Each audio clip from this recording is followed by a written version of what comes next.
자, 오늘은 지난 시간에 이어서 동학 농민운동에 대해서 정리를 해보도록 하겠습니다. 자, 동학 농민운동은 동학이라는 종교를 중심으로 농민들이 뭉쳐서 일어났었던 운동이에요. 말 그대로. 그러면 이 동학은 뭘까요? 동학은 종교죠. 교조. 종교를 창시한 사람의 교조라고 해요. 창시자. 자, 교조 최재우가 동학을 만들었는데 우리나라 정부가 이 동학을 이 동학을 그 사이비 종교로 이제 구분을 짓게 되면서 최재우는 처형을 당하게 돼요. 처형을 당하게 되고 그 2대 교주로 최시영이 동학을 이제 계승을 하게 되죠. 이때 최시영과 같은 경우에는 농촌을 중심으로 포교 활동을 펼치게 되는데 이때 당시에 농촌과 같은 경우에는 농민들이 정치적으로나 경제적으로 극도로 불안감이 높아졌었고 그리고 일본이나 청나라나 러시아나 외세의 침투에 불만이 굉장히 많았습니다. 여기에 또 제대로 처신을 못하는 정부를 불신하고 있었던 게 그 농민들이었던 거죠. 그래서 이런 농민들의 불만을 모아서 동학이 농촌을 중심으로 포교 활동이 적극적으로 펼쳐지게 됩니다. 이 동학의 대표적인 집회는 이제 동학을 믿는 사람들이 모이는 그런 것을 집회라고 하죠. 자, 대표적인 집회는 삼례 집회와 보훈 집회가 있는데 삼례 집회만 전라도 지역에서 있었던 삼례 집회만 하더라도 종교적인 성격이 강했습니다. 종교적인 성격이 강했었기 때문에 이때는 이제 종교의 자유를 동학을 믿을 수 있는 종교의 자유를 달라. 그리고 자신들의 그 창시자 교조였던 최재우의 억울함을 풀어달라라고 하면서 교조 신원운동이 펼쳐지게 됩니다. 이때 말하는 교조는 최재우겠죠. 최재우의 원한을 풀어달라. 원한을 풀어달라라고 외치면서 종교적인 성격이 강했던 집회가 동학의 삼례 집회였어요. 그런데 이게 점차적으로 이제 우리나라가 그 정치적으로 불안한 상황이다 보니까 정치적인 불만이 모여서 보훈 집회가 열리게 됩니다. 이때 반외세, 외국의 세력을 몰아내자, 그리고 반봉건, 탐관오리를 처벌하자라는 반외세와 반봉건의 성격이 결부가 돼서 종교의 성격과 함께 그 정치적인 성격이 결부가 돼서 보훈에서 집회가 열리게 됩니다. 여기에서 좀 더 나아가서 이제 동학농민운동으로 발전을 하게 되는 거죠. 동학농민운동은 1894년도에 일어나게 되는데 그 계기가 있었겠죠. 그 계기는 전라도 지역에 고부라는 곳이 있어요. 고부 지역의 군수 중에 조병갑이라는 사람이 있었는데 이 조병갑은 고부 군수를 2번이나 합니다. 자, 2번이나 하는데 엄청 못됐어요. 못된 군수였었어요. 저수지가 이미 있는데 멀쩡한 게 있는데 굳이 새 저수지를 만들겠다라고 하면서 그 농민들의 그런 노역을 착취를 하게 되고 그리고 여기에서 굉장히 물값을 비싸게 받습니다. 그리고 자신의 아버지를 위한 그런 비석을 세운다고 농민들을 못살게 굴기도 하고 돈을 갖다가 뜯어내기 위해서 뭐 불효죄 무슨 뭐 다양한 제목을 붙여서 농민들을 갖다가 억울하게 죄를 묻게 되고 만약에 이때 뭐 벌금을 돈을 갖다가 내지 않는 경우에는 곤장을 때려서 이제 뭐 힘들게 한다는 등 굉장히 못된 일을 많이 했던 사람이 조병갑입니다.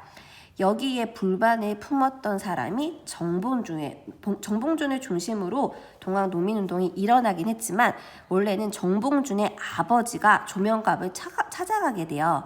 그래서 조병갑에게 억울하다. 농민들이 너무 힘들다. 흉년으로 가뜩이나 힘든데, 너무 이렇게 우리를 못 살게 우리가 살기 힘들게 하지 말아달라. 라고 이제 농민들의 어려운 사정을 고하게 됩니다. 여기에서 조병갑이 감히라고 하면서 열받게 되면서 정봉준의 아버지를 매를 많이 때리게 돼요. 그리고 내쫓아버려요. 이로 인해서 정봉준 아버지는 시름시름 앓다가 결국에 돌아가시게 됩니다. 그러면서 정봉준이 열받죠. 그러면서 정봉준이 억울해서 못 살겠다.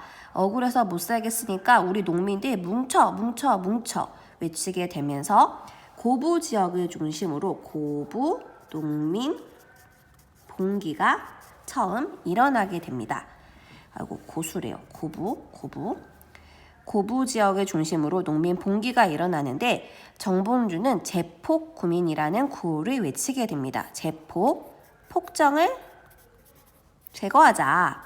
구민, 백성을 구하자. 폭정을 제거하고 백성을 구하자라고 외치면서 이제 농민들이 들고 일어나게 되죠. 이때는 그동안 굉장히 많은 어려움에 처해 있었던 농민들이 많다 보니까 잘 뭉치게 되었었고 황토현 지역에서도 황윤천 지역에서도 농민들이 대거 승리를 거두게 됩니다. 그러면서 관군들이 많이 모여 있었던 전주 지역을 농민들이 점령을 하게 되죠. 여기에서 쫄은 정부가 우리나라의 농민들한테 쫄아가지고는 다른 나라의 지원군을 요청하게 됩니다. 청나라에만 지원군을 요청을 했는데 일본이 이 청나라 예전에 텐진 조약을 핑계로 텐진 조약 그때 왜 갑신정변 이후에 이제 텐진 조약을 핑계로 청나라 군대가 들어오면은 우리도 가야지라고 하면서 부르지도 않았는데 일본의 지원군도 우리나라에 들어오게 됩니다. 이 상황을 지켜보니까 농민들이 우리는 정부에 불만이 있었는데 정부가 외국의 세력을 끌어들이는 것을 보고서는 이거는 아니다. 우리 더 이상 정부랑 그러면은 우리 화해를 할 테니까 그 외국에서 들어온 청나라 군대와 일본의 군대는 물러가게 해라 라고 정부와 약속을 하게 됩니다. 그 약속이 화해의 약속, 전주 화약이죠. 전주 화약에서는 이제 농민들이 본인들의 불만 사항을 이제 제시를 하게 되죠. 폐단이 되었었던 정치에 있어서 개혁안을 제시를 하게 되는데 여기에 신분제 폐지 등 가보개혁에 영향을 주게 되는 많은 개혁안들이 제시가 되게 됩니다. 그리고 전라도 지역에 농민자치행정기구인 집강소를 53개를 설치해 줄 것을 요청하게 되죠. 그래서 이 두 가지의 조건을 이제 제시를 하고 농민군들은 자발적으로 해산하게 됩니다. 그런데 농민군이 자발적으로 해산했으니까 진압해야 되는 농민군이 없어진 거니까 청나라의 군대와 그리고 일본의 군대는 이제 우리나라에서 아웃해야 되는 거잖아요. 그런데 청나라 군대는 나가려고 했어요. 근데 일본군이 철수를 하지 않습니다. 떼를 쓰게 됩니다. 경복궁을 침입을 하면서 이제 우리나라에 갑자기 막 침입을 해올 것에 갖다가 굉장히 그런 분위기를 많이 조성을 해오게 되고 청일 전쟁을 일으켰는데 안타깝게도 일본이 여기에서 승리를 하게 돼요. 그러면서 노골적으로 우리나라의 정치적인 개입을 하게 됩니다. 여기에서 열받은 농민들이 두 번째로 들고 일어나게 되죠.